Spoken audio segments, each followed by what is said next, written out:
Ya, pemirsa, kembali kita lanjutkan dan ini sudah sampai di segmen terakhir. Saya mungkin ke Bung Kusnaini dulu. Kita berbicara mengenai konsep ini aja deh, yang lebih luas lagi ya, mengenai pembinaan nih.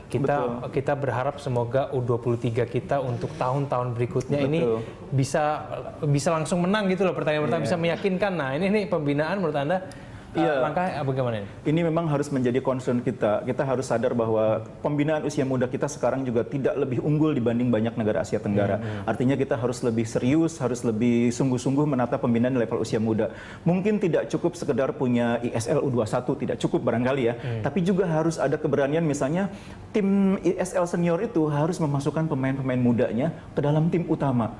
Jadi pemain-pemain yang sekarang membela Myanmar di SEA Games itu rata-rata pemain yang sudah main di liga.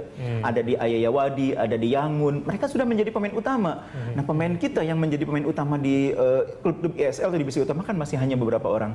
Nah, harus ada keberanian untuk memberi kesempatan pemain muda tampil di ajang senior dan menjadi pemain utama, bukan sekedar bagian dari skuad tapi cuma memanaskan bangku cadangan. Itu belum tampak ya sekarang ya? Belum, kalau bisa menurut saya jadi regulasi. Semua tim harus memainkan pemain yang di bawah usia 23 minimal 2 orang katakan. Jadi regulasi, dengan demikian akan ada upaya memaksa. Karena situasinya kita kan memang sudah ketinggalan. Jadi harus ada upaya terobosan, upaya memaksa memasukkan pemain muda itu akan menjadi semacam dorongan bagi klub-klub untuk lebih memberi kesempatan. Tapi bukan sekedar itu, ke bawahnya juga harus diciptakan wadah.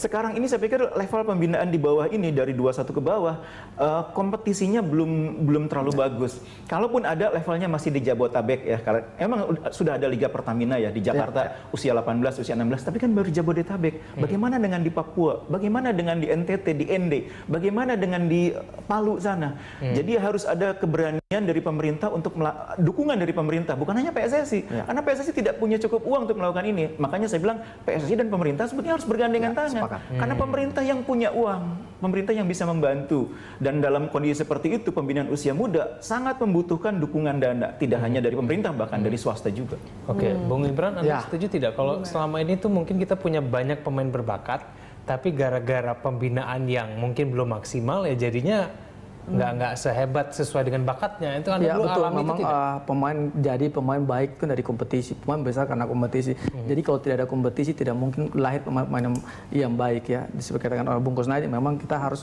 mempunyai kompetisi di level junior. Karena timnas yang bagus ya harus kompetisi juga yang bagus, karena kompetisi itu kan menciptakan pemain bagus ya. Dan 1 tahun ini saya melihat memang Suratin mulai digulirkan lagi ya. Itu artinya mereka PSSI mulai menciptakan kompetisi untuk pemain muda ya. Saya pikir inilah yang harus kita yang harus kita terapkan, karena kalau tidak kita akan ketinggalan jauh dengan Singapura, Malaysia. Malaysia itu punya sistem itu dari mulai U15, U18 dan seterusnya.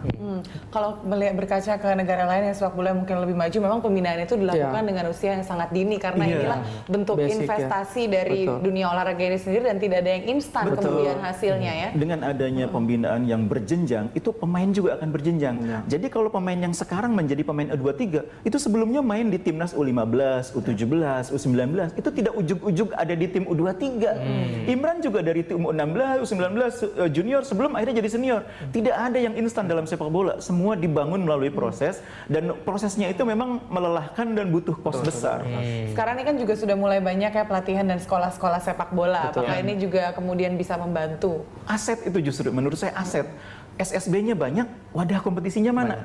Setiap hari berlatih sepanjang tahun. Kalau nggak ada kompetisi, nggak ada turnamen, nggak ada evaluasi. Juga karena lama-lama bosan juga latihan. Bagi seorang pemain itu kan kalau cuma latihan-latihan tidak ada kompetisi ya sama gitu. Nah ini minimnya kompetisi kita itu disebabkan kenapa? Jadi kalau di level senior, kompetisi itu bisa dihidupi dari sponsor, bisa dihidupi dari hak siar televisi. Seperti Berita Satu kan juga punya hak siar. Tapi kalau di level usia 16 ke bawah, siapa yang mau menyiarkan? Itu semuanya kos, semuanya biaya. Makanya saya bilang tidak cukup, PSSI mungkin tidak akan cukup punya uang untuk membiayai kompetisi itu. Dibutuhkan partisipasi pemerintah, partisipasi swasta. Makanya harus bergandengan tangan, PSSI, pemerintah, swasta. Karena ini tidak bisa dilakukan sendiri. Semuanya harus bergandengan tangan karena kosnya besar. Padahal ratusan juta kita itu penonton sepak bola terbesar di dunia ya. Kenapa ini asetnya nggak dimanfaatkan gitu ya? Tapi kalau penonton juga bisa mengerti bahwa kompetisi junior ini kemudian adalah sebuah bentuk investasi, tentunya akan lebih banyak dukungan mengalir. Anda setuju tidak? menjual pertandingan di usia muda itu tidak mudah. Jangankan dijual tiketnya, disuruh nonton gratis saja nggak mau. Betul. Dan kalau mereka ikut turnamen, bayangkan sebuah SLSB ikut turnamen, itu nggak ada insentif apa-apa. Hadiah uang itu tidak ada. Ibu-ibu, anak-anak itu yang patungan. Dan itu menjadi sesuatu yang ironis gitu.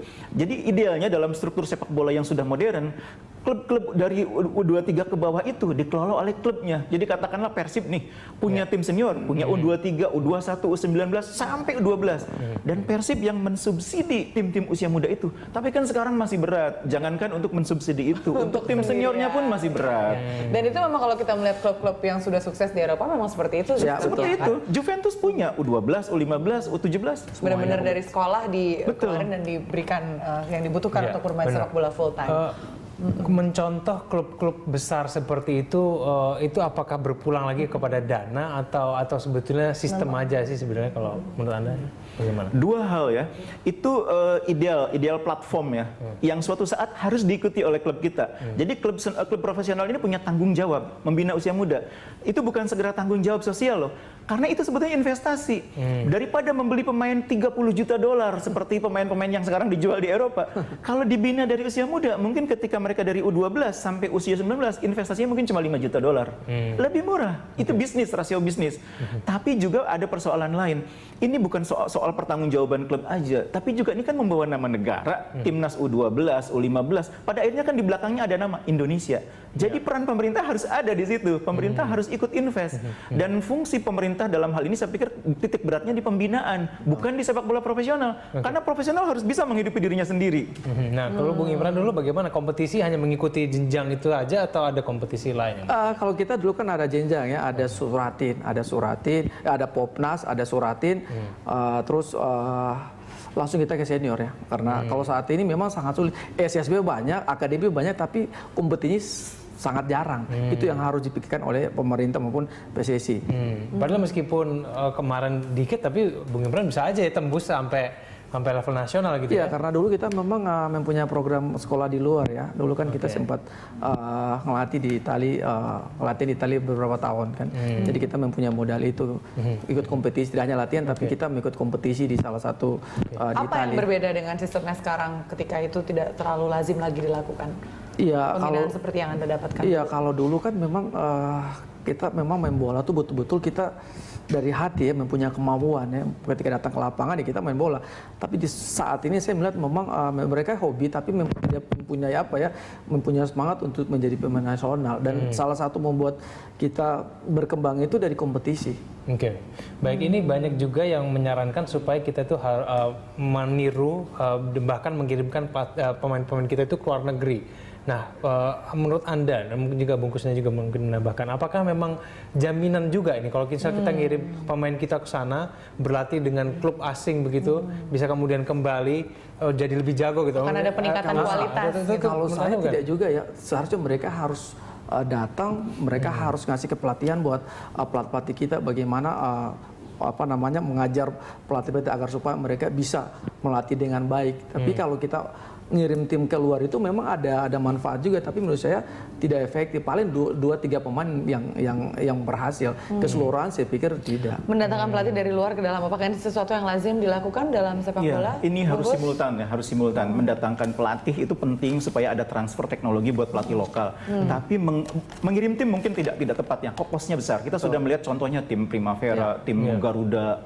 Saya pikir itu akan sangat besar kosnya kalau dalam kondisi sekarang mungkin akan mahal. Yang efektif adalah kita kadang-kadang punya pemain yang talentanya luar biasa, tapi kalau bermain di level Indonesia saja mungkin akan sulit berkembang. Nah itu mungkin tugas PSSI ya, mengirim mereka ini dititipkan ke klub-klub besar di Eropa, bermain di sana. Karena hal yang sama dilakukan juga oleh Thailand. Thailand itu pemain-pemain berbakatnya dulu ketika owner Manchester City adalah orang Thailand, dititipkan di Thailand, bermain di Thailand, bermain di Manchester City. Meskipun mereka tidak menjadi pemain utama, tapi minimal berlatih sehari-hari, menghirup udara profesional, berlatih bersama pemain profesional, sehingga levelnya sedikit lebih baik. Jadi kita tidak perlu mungkin mengirim kembali tim-tim itu yang kosnya mahal, karena memang kadang kita tidak bisa membentuk tim, mengirim 20, jadi 20. Nggak mungkin. Dari 20 yang dikirim, mungkin hanya 2-3 yang menjadi pemain profesional. Jadi daripada kita buang biaya banyak, yang betul-betul berbakat, kita titipkan di klub-klub Eropa. Ada kerjasama PSSI katakan dengan Ajax, kerjasama PSSI katakanlah dengan klub Serie B Italia, yang bagus itu dikirim ke sana. Ya kalau mereka bagus, mereka dengan sendirinya akan diambil oleh klub. Kalau nggak bagus, ya minimal punya kesempatan berlatih di sana. Perbedaan apa yang paling mencolok dengan kita di sini dengan luar negeri? Kok pelatihan itu apa? Yang bisa mengembangkan pemain bisa? Yang pertama iklim kompetisinya. Jadi di sana itu kan kompetisi seperti yang saya bilang tadi, di level segala usia tuh ada. Jadi kita mengirim pemain di usia berapapun di sana ada kompetisinya rutin, sehingga di sana mereka betul-betul terasah dan berjenjang. Lolos dari Real Madrid U15 seperti yang sekarang dilakukan pemain dari Cibubur itu. Itu dia akan naik ke level 17, naik lagi ke level U19. Dan kalau dia berprestasi bisa naik 2-3 Real Madrid B, siapa tahu mudah-mudahan Dava bisa menjadi pemain Real Madrid senior. Amin. Ya. Ini selain terakhir ya, karena waktu kita juga sudah mau habis, selain iklim kompetisi dan juga pembinaan usia muda yang sangat serius, apa yang harus dilakukan pemerintah dalam waktu dekat untuk meningkatkan Garuda Muda kita supaya jangan keok gitu ya di SEA Games dan seterusnya? Iya, dalam konteks ini saya pikir persoalan induk organisasinya dulu harus selesaikan. Induknya dulu harus selesaikan dengan cara apapun, itulah pokoknya harus ada penyelesaian. Induknya induk aja lagi ada masalah gitu.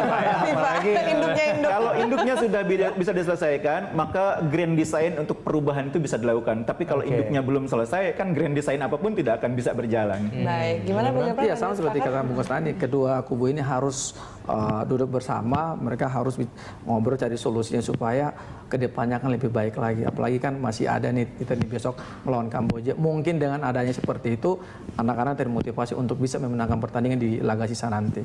Oke, baik, kita tunggu nanti bagaimana performa dari tim kita ya, mudah-mudahan menang. Baik, terima kasih Bung Ibram, juga Bung Kusnadi, terima kasih. Ya, dan pemirsa demikianlah Dialog Lanstalk hari ini. Anda dapat mengirimkan informasi dan saran kepada kami lewat email di news@berita1.tv. Ya, Anda juga dapat follow kami via Twitter, Facebook, juga YouTube. Nantikan Lunch Talk setiap harinya pukul 13 hingga 14 waktu Indonesia bagian Barat. Saya Amanda Cilinta. Saya Kevin Egan, terima kasih dan sampai jumpa.